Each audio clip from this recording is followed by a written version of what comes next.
Welcome to Guruma Hindi tarot. और ये reading है 25 ऑफ अक्टूबर से लेके 31 ऑफ अक्टूबर तक की। तो चलिए आगे बढ़ते हैं और देखते हैं क्या मैसेजेस है आपके लिए और आप इस वीक में अपनी लव लाइफ में क्या एक्सेप्ट कर सकते हैं, एक्सपेक्ट कर सकते हैं। तो चलिए आगे बढ़ते हैं।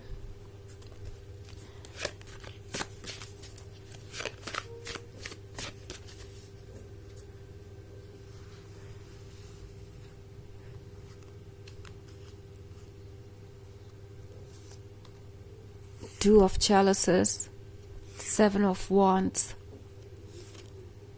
Three of Aidens, and Eight of Wands. Okay. इस तरीके के बिहेवियर को देख के शायद आप थोड़े सरप्राइज थे और हर्ट भी, बिकॉज सेवन ऑफ वॉन्ड्स के साथ देख रहे हैं कि आप किसी चीज़ के लिए प्रिपेयर कर रहे थे। सो पॉसिबली इस पर्सन ने आपको कमिटमेंट दिया था एंड आप इस रिलेशनशिप में बहुत सिक्योरली आगे बढ़ रहे थे। आप इस बात को लेके बहुत श्योर थे कि हाँ, एक दिन आप दोनों की शादी होगी और आप दोनों हमेशा साथ ही रहेंगे। एंड देन ये पर्सन कोई ऐसी बात कहता है जो कि आपका दिल बहुत ज़्यादा तोड़ देता है। ऑल्सो टू ऑफ चैलिसेस का कार्ड है, तो ये एक ऐसा पर्सन भी हो सकता है जो आपके साथ काफ़ी लंबे समय से रिलेशनशिप में है और इन्होंने अब तक आपको कमिटमेंट नहीं दिया और अब शायद ये आपको किसी थर्ड पार्टी वाली सिचुएशन में भी डाल रहे हैं, क्योंकि एट ऑफ वॉन्ड्स के साथ में देख रही हूँ कोई नया भी है इस सिनेरियो में। सो पॉसिबली ये पर्सन किसी और में दिलचस्पी दिखा रहा है, या मे बी इन्होंने आपको चीट किया है, या मे बी इन्होंने अपना कोई ऐसा प्रॉमिस तोड़ा है जिसको लेकर आप सपने देख रहे थे। और ये काफ़ी डिसअपॉइंटिंग है, डिसहार्टनिंग है। यहाँ बहुत ही सैड एनर्जी देख रही हूँ मैं। टू ऑफ चैलिसेस के साथ हो सकता है कि ये कोई ऐसा भी पर्सन हो जो आपको मिक्स्ड सिग्नल्स दे रहा था, लाइक आप एक अच्छे दोस्त हैं मगर कभी कभी वो एक लवर की तरह आपके साथ फ्लर्ट भी कर रहे थे। काफ़ी टाइम बीत गया और इन्होंने एक तरीके से आपको एक उम्मीद दी या होप दिया या एक विश्वास दिलाया कि वो आप में इंटरेस्टेड है और ये रिलेशनशिप कंटिन्यू करेंगे, वो इस रिलेशनशिप को हमेशा बचा के रखेंगे। एंड देन आप कुछ नया डिस्कवर करते हैं और आपका दिल बिल्कुल टूट जाता है। कुछ ऐसी सिचुएशन है। ये पर्सन आप में इंटरेस्टेड था एंड इसमें कोई दो राय नहीं है कि ये पर्सन आपके क्लोजेस्टली आया क्योंकि उन्हें ऑफकोर्स आप कंपैटिबल लगे, आप अट्रैक्टिव लगे। But at the same time ये पर्सन उन लोगों में से है जो ज़्यादा दूसरों की फीलिंग्स की परवाह नहीं करता। एंड अब ये पर्सन शायद आपकी भी फीलिंग्स की परवाह नहीं कर रहा।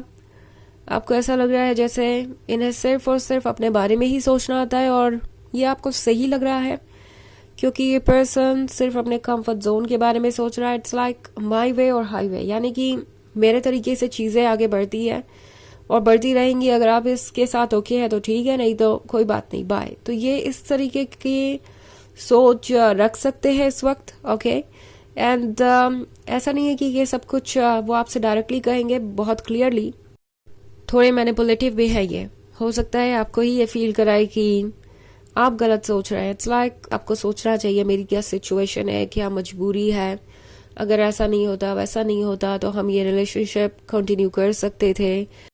आप गलत समझ रहे हैं कि वो किसी और में इंटरेस्टेड है और बहुत खुशी से इस नए रिलेशनशिप को एक्सेप्ट कर रहे हैं और एंजॉय कर रहे हैं।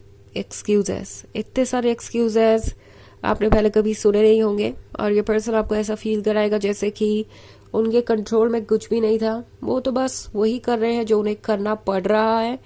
सो ये पर्सन आपको ये कन्विंस करने की कोशिश करेगा कि जो हुआ उसके सिवाय उनके पास और कोई रास्ता भी नहीं था।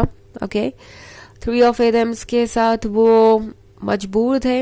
ये कोई ऐसा सेपरेशन लग रहा है टॉरस जो कि परमानेंट हो। आप शायद ये फील कर रहे हैं कि अब ये रिलेशनशिप दोबारा रिवाइव नहीं हो सकता।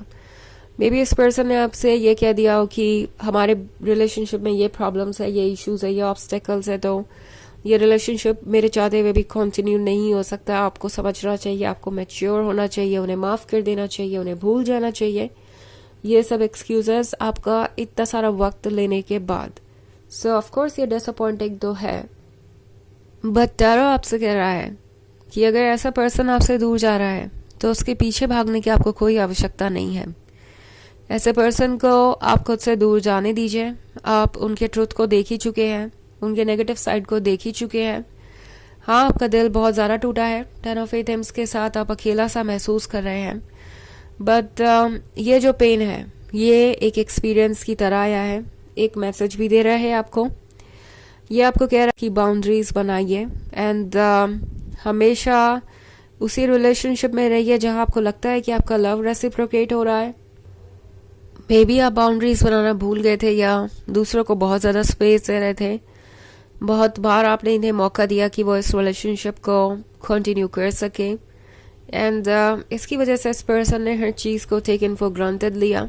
ओके, उन्हें आपका लव, अटेंशन और सपोर्ट चाहिए था और ये आपको पूरी तरीके से ड्रेन कर चुका है और अब ये पर्सन अपने कंफर्ट जोन को चुन रहा है।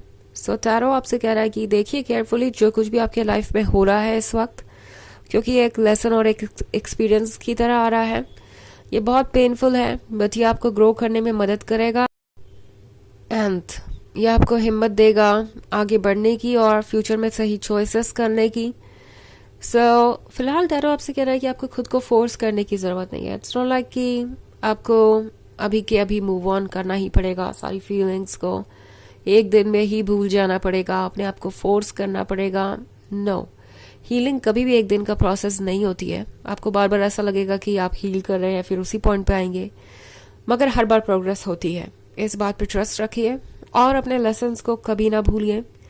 सबसे बड़ा मैसेज यही है यहाँ पे। शायद आप बहुत सारे रेड फ्लैग्स इग्नोर करके आगे बढ़ गए थे और आज आपको इनका ये चेहरा देखना पड़ रहा है। सो अपने लेसन्स को मत भूलिए। हमेशा याद रखिए कि क्या आपको मिला किससे। ओके, क्योंकि ये जो पेन है, ये जो इमोशंस है, आपको दोबारा पास्ट की तरफ खींचेंगे और उस पॉइंट पे देखना ज़रूरी हो जाएगा कि क्या आपको पास्ट की तरफ जाना भी चाहिए, क्या ये पर्सन इस काबिल है, क्या आपको वहाँ कुछ ऐसा मिलेगा जो आपको चाहिए था। अगर इसका जवाब आपको नो मिलता है तो डेफिनेटली आपको आगे नहीं बढ़ना चाहिए। इसीलिए टैरो आपसे कह रहा है कि अपने एक्सपीरियंसेस को भूलिए मत एंड अपने एक्सपीरियंसेस के अकॉर्डिंग ही फैसले लीजिए, चाहे जो हो, चाहे जितना भी आप अभी खुद को फंसा हुआ महसूस कर रहे हैं, आगे आप डेफिनेटली इससे निकल जाएंगे। यूनिवर्स पे फेथ रखना ज़रूरी है। ओके, क्योंकि ये ट्रू है कि हर चीज़ अपने वक्त से होगी और आप जो डिजर्व करते हैं वो आपको ज़रूर मिलेगा। आपसे कोई भी ऐसी चीज़ दूर नहीं जाएगी जो आपके लिए अच्छी है और पॉजिटिव है। आपके लिए बेस्ट जो है वही यूनिवर्स आपको ऑफर करेगा। ओके, तो ये रीडिंग है ऑफ कोर्स जनरल, ये सबसे रेजोनेट नहीं करेगी। एनर्जी रिवर्स हो सकती है अगर आप क्रॉस वॉचर हैं। इसके अलावा अगर आप पिछले वीक की रीडिंग देखना चाहें तो उसका लिंक आपको डिस्क्रिप्शन बॉक्स में मिल जाएगा हमेशा की तरह। सो चलिए आगे बढ़ते हैं और देखते हैं और क्या मैसेजेस हैं।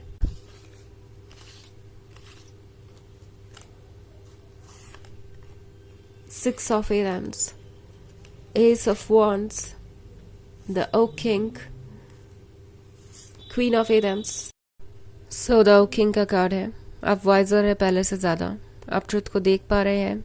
एस ऑफ पेंटिकल्स का मतलब है आपको कोई ब्लेसिंग मिलने वाली है जिसका ऑफ कोर्स ये पर्सन हकदार नहीं है और इसीलिए शायद ये आपके लाइफ से दूर चले गए हैं। एस ऑफ वॉन्ड्स के साथ जो कुछ भी आपके पास है वो आपके लिए इम्पोर्टेंट होना चाहिए, क्योंकि क्वीन ऑफ एथम्स के साथ आप अपने प्रिंसिपल्स और रूल्स के पक्के हैं। उन्हें सेक्रीफाइस करना आपके लिए अच्छा नहीं होगा और आपको करना भी नहीं चाहिए। मुश्किल है वक्त, लेकिन गुजर जाएगा। 6 ऑफ एथम्स आपको यही जवाब दे रहा है। ओके, मे बी जो भी चेंजेस हुए वो आपको अच्छे नहीं लग रहे हैं, बट ये भी गुजर जाएगा। चलिए देखते हैं आपके लिए ऑरेकल मैसेज क्या है। School. The answer that you are seeking involves going to school. ये बात कर रहा है उस फेज की जब आप उनके बारे में लर्न कर रहे थे, जिस तरीके से हम स्कूल में लर्न करते हैं। पास्ट के बारे में बात कर रहा है। अगर आप केयरफुली सोचें तो शायद ये पर्सन कभी भी आपके लायक नहीं था।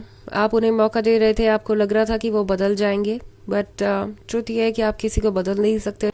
एंड अब आपको पुरानी एक्सपीरियंसेस को याद करना चाहिए, तभी आपको समझ में आएगा कि क्या आपके लिए बेस्ट है। तो ये है रीडिंग इस वीक की। आई होप आपको अच्छी लगी होगी। Thanks for watching. Till next video. Bye.